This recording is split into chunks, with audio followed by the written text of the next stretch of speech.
शांति पूर्वक सुनिए।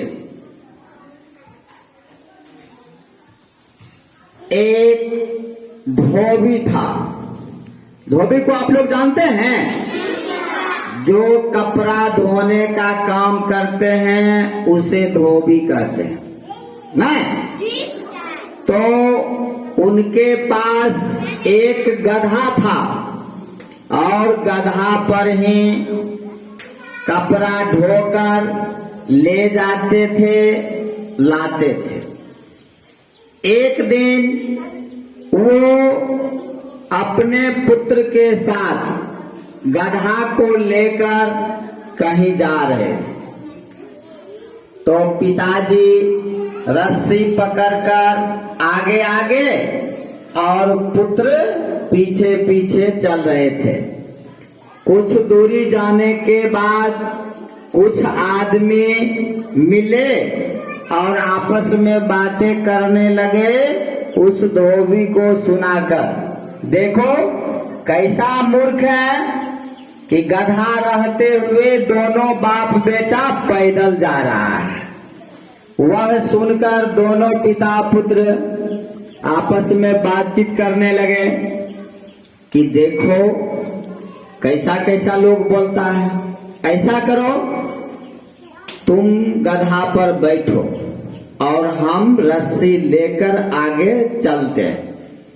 पिताजी की बात को सुनकर पुत्र कहे, ठीक है पिताजी, हम बैठ जाते हैं, आप आगे आगे चलिए।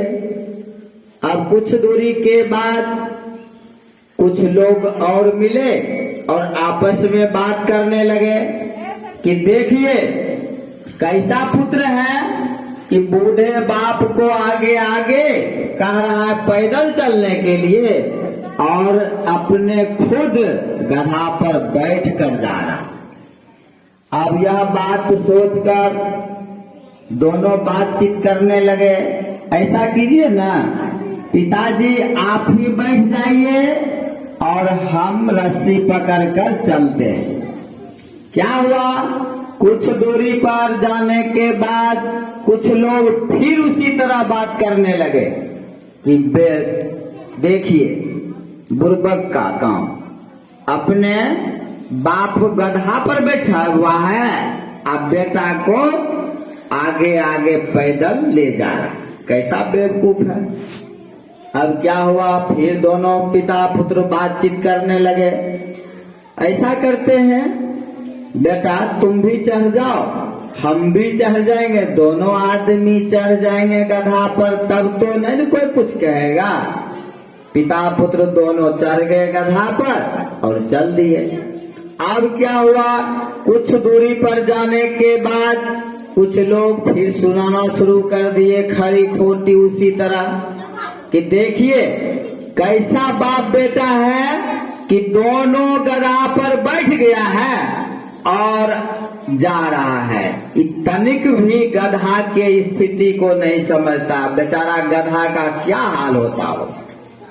अब यह बात सुनकर दोनों पिता पुत्र फिर सोचने लगे अब क्या किया जाए। अकेले तुम चढ़ते हो तो भी, हम चढ़ते हैं तो भी, दोनों आदमी चलते हैं पैदल तो भी वैसी ही बातें सुनने को मिलती है। और जब दोनों आदमी चढ़ गए तब भी वैसा है। ऐसा करते हैं, यह गधा ही सब बात सुना रहा।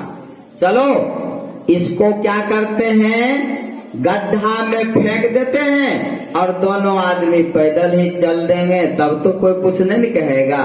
दोनों बाप बेटा मिलकर क्या किए, गधा का दोनों पिछला पैर बांध दिए रस्सी से, फिर अगला पैर भी बांध दिए रस्सी से और गधा को क्या किए, बगल के गड्ढा में उल्टा दिए और दोनों पैदल घर चल दिए। अब उसके बाद क्या हुआ, कुछ दिनों के बाद कपड़ा ढोने के लिए गधे की आवश्यकता पड़ी। अब सोचने लगे अब कैसे हमारा काम होगा। तब फिर पछताने लगे कि बेकार ऐसा क्यों, बेचारा गधा तो मर ही गया पानी में डूब। नहीं, पछताने लगे, दोनों विचार करने लगे अब ऐसी स्थिति में हम लोगों का काम बेकार हो गया। कैसे? दूसरे की बात को सुनकर, दूसरे की बात को सुनते हुए क्या किए? अलग अलग उसके अनुसार काम करना शुरू कर दिए। और लास्ट में क्या हुआ? अंत में क्या हुआ कि गधा को ही त्यागना पड़ गया। अगर अपना विवेक से काम लेता, अपना बुद्धि से काम लेता तो ऐसा करना पड़ता। इसलिए कोई भी कुछ कहे सिर्फ सुनिए, विचार कीजिए और अपने मन से काम करना चाहिए जो अच्छा लगे। समझ रहे कि नहीं? इसलिए हम लोगों को इस कहानी से शिक्षा मिलती है कि कोई भी काम सोच समझकर, आत्म मंथन करके अपने विवेक से करना चाहिए, उसी में भलाई है, दूसरे की बात पर नहीं। समझ रहे हैं? समझे आप लोग? धोबी के पास क्या था? गधा। मैं गधा था। गधा से वो लोग क्या क्या काम करते थे? बोझा ढोने का, कपड़ा ढोने का, कभी कभी अपने भी चढ़ लेते थे ना, कभी बाप बेटा दोनों चढ़ लेते थे, नहीं करते थे? ठीक, बहुत बहुत धन्यवाद।